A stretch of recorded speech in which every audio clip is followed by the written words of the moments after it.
Hello everyone, welcome to my YouTube channel खबरें काम की। अब हम जानेंगे पॉलिटिकल साइंस का जो थर्ड चैप्टर है उसका पार्ट जो हमने आगे बढ़ाया था। आज हम जानेंगे समानुपातिक प्रतिनिधित्व प्रणाली क्या है।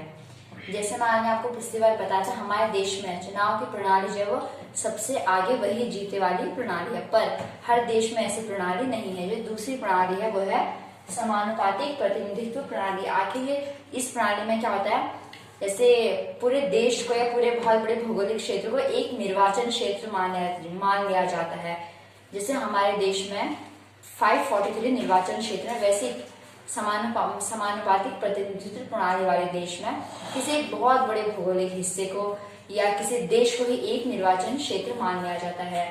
जैसे जो सबसे आगे वही, इन दोनों में डिफरेंस कर रहे हैं। हमारे वाले में क्या होता है, हम उम्मीदवार को वोट देते हैं, पर इसमें समानुपातिक प्रतिनिधित्व प्रणाली में इसमें पार्टी को वोट दिया जाता है। हमारे वाले में जितना जिसे मतलब जो आगे रहता है उसी को वोट प्राप्त होते हैं, ज्यादातर उसी को सीटें मिलते हैं विधायिका में। परंतु समानुपातिक प्रतिनिधित्व प्रणाली में जिसे वोटों का जितना प्रतिशत प्राप्त होता है, ध्यान देने की प्रतिशत, जिसे वोटों का जितना प्रतिशत प्राप्त होता है उसे विधायिका में सीटें भी उसी हिसाब से मिलती हैं। इसमें इस वाली प्रणाली में जैसे हम एग्जाम्पल दे सकते हैं, ये वाली प्रणाली इजराइल और नीदरलैंड में है। अब हम इसे पढ़ के और समझने की कोशिश करते हैं समानुपातिक प्रतिनिधित्व प्रणाली को। इस प्रणाली में प्रत्येक पार्टी चुनाव से पहले अपने प्रत्याशियों की एक सूची जारी कर देती है और अपने उतने ही प्रत्याशियों को उस प्राथमिकता सूची में से चुन लेती है जितनी सीटों का कोटा उसे दिया जाता है। इस प्रणाली में किसी पार्टी को उतनी प्रतिशत सीटें मिलती हैं जितने प्रतिशत उसे वोट मिलते हैं। मेन से एक सूची तैयार करते हैं प्रत्याशियों की, फिर उसी में से जितना उसे वोटों का कोटा प्राप्त होता है, सीटों का कि इतना कोटा तुम्हारा है, उसी हिसाब से वो प्रत्याशियों को चुन लेती है। फिर इस प्रणाली में किसी पार्टी को उतनी प्रतिशत सीटें मिलते हैं जितने प्रतिशत उसे वोट मिलते हैं। सेकंड है, इसके दो प्रकार होते हैं इस प्रणाली में। जैसे इजराइल और नीदरलैंड में पूरे देश को एक निर्वाचन क्षेत्र मान लिया जाता है, जिसे मैं आपको बता चुकी हूँ। हर पार्टी को राष्ट्रीय चुनाव में प्राप्त वोटों के अनुपात में सीटें दे दी जाती हैं। ये अलग तरीका, क्या अलग तरीका, अलग। प्रत्येक पार्टी को राष्ट्रीय चुनाव में प्राप्त वोट सेम है, अनुपात में सीटें दे दी जाती हैं। दूसरा तरीका अर्जेंटीना व पुर्तगाल में पूरे देश को, एक तरीका तो यह है कि इसमें राष्ट्रीय चुनाव में प्राप्त वोटों के अनुपात में सीटें दे दी जाती हैं। जो तरीका है ऊपर बताया था नीदरलैंड और इजराइल में। दूसरा तरीका है अर्जेंटीना और पुर्तगाल में, जिसमें पूरे देश को बहुत सा सदस्यों के निर्वाचन क्षेत्र में बांट दिया जाता है। इन दोनों ही रूपों में मतदाता राजनीतिक दलों को वोट देते हैं। मीन्स दोनों में एक सिमिलरिटी है कि दोनों प्रत्याशी को वोट न देके इन दोनों समानुपातिक प्रतिनिधित्व प्रणाली में पार्टी को वोट दिया जाता है, न कि उसके प्रत्याशियों को। एक पार्टी को किसी निर्वाचन क्षेत्र में जितने मत प्राप्त होते हैं एक पार्टी को, उसी आधार पर उसे निर्वाचन क्षेत्र में सीटें दे दी जाती है। जैसे हमारे यहाँ ऐसा नहीं होता है।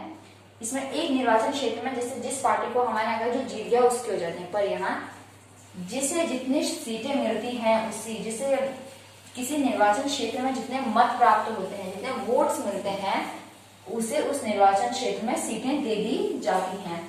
हमारे यहाँ से दो लोग इलेक्शन में खड़े हैं, जिसको ज्यादा वोट मिले मीन्स उसकी सीटें, पर यहाँ जितने जिसको मिल गया उतने सब सीटें उसकी। भारत में इसी प्रणाली को राष्ट्रपति समानुपातिक प्रतिनिधित्व प्रणाली को भारत में कहाँ अपनाया गया है?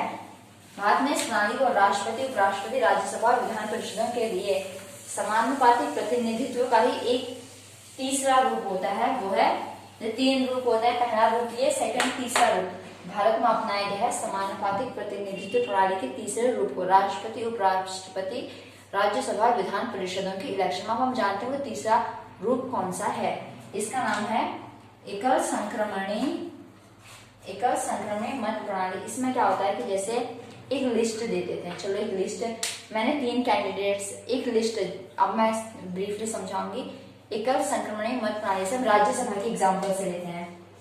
राज्यसभा आप सब जानते हैं, प्रत्येक राज्य को राज्यसभा में सीटों का कोटा प्राप्त होता है। जैसे किसी को सबसे ज्यादा उत्तर प्रदेश के जैसे राज्यसभा में उसका प्रतिनिधित्व 31 सीटें प्राप्त हैं।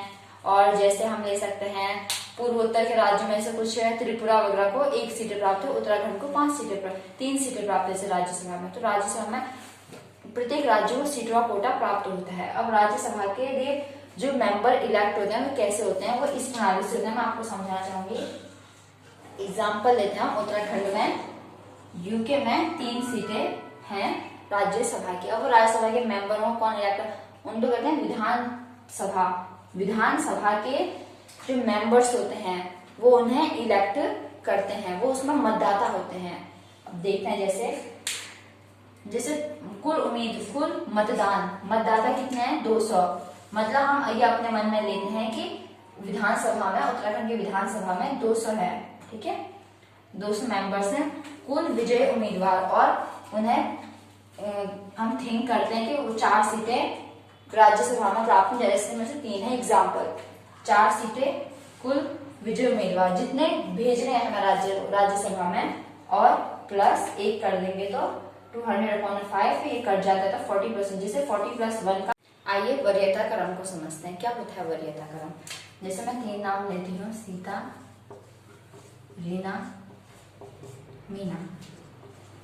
इन तीनों को, जैसे 4 मेंबर खड़े हैं, इन 4 में एक और नाम देते हैं, ऋतु। इन 4 को हर कोई अपनी वरीयता क्रम में, हर कोई अपनी पसंद के हिसाब से नंबर देता है। जैसे मैं नंबर देती हूँ 1 2 3 4, किसी और ने दिए 2 3 1 2। फिर ऐसे करके देखा जाता है कि किसको ज्यादा बार वरीयता क्रम में 1 नंबर पर आ रहा है। कहा जाए तो दोनों बार में ये कौन था, ये मीना था, जो भी था वो दोनों बार में 1 नंबर। ऐसे देखते हैं कि कौन ज्यादा बार वरीयता क्रम में 1 नंबर में आ रहा है, फिर वो उसे इलेक्ट कर देते हैं राज्यसभा के लिए। अगर कोई भी नहीं जीत पाता ऐसे तो दोबारा कराया जाता है।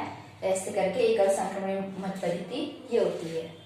अगर आपको हमारा वीडियो पसंद आया तो हमारे चैनल को सब्सक्राइब कीजिए और ये वीडियो अपने फ्रेंड के साथ शेयर कीजिए।